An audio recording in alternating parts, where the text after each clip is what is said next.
Charles, let's look at, first of all, the graphics as they developed. And they've been developed with the help of the military.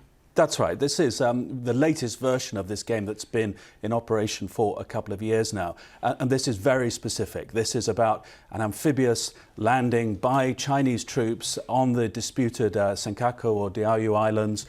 You see the new aircraft carrier, the Liaoning, which has just gone into service in the Chinese Navy for the first time. That is specifically involved. And there are also Chinese soldiers effectively storming into Japanese structures on the island. So what do players have to do? Do they have to win over the islands and get them back? They're basically fighting alongside a Chinese amphibious assault force which is attacking the islands.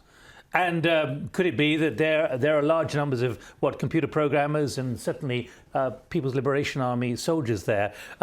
Is this a way of getting new ideas, maybe, of how to ensure these islands are Chinese?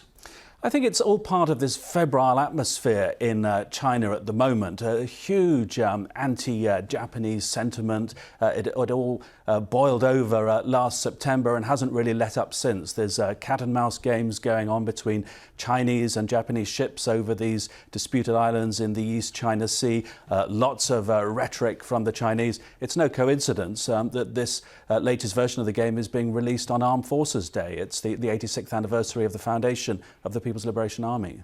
Well, let's actually just remind everyone what the dispute is about, because that was very much animation for a game. Now the reality of those islands, what's the state of play there?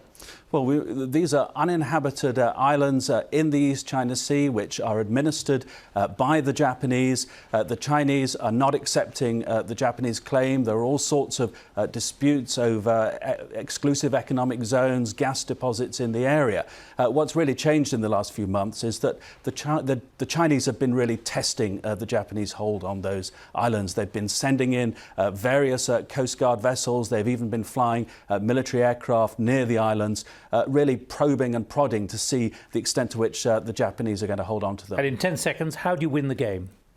You win the game by taking back the islands. Keeping alongside the Chinese forces in their victorious mission to seize the islands. All right, point taken. Charles Scanlon, thank you very much indeed.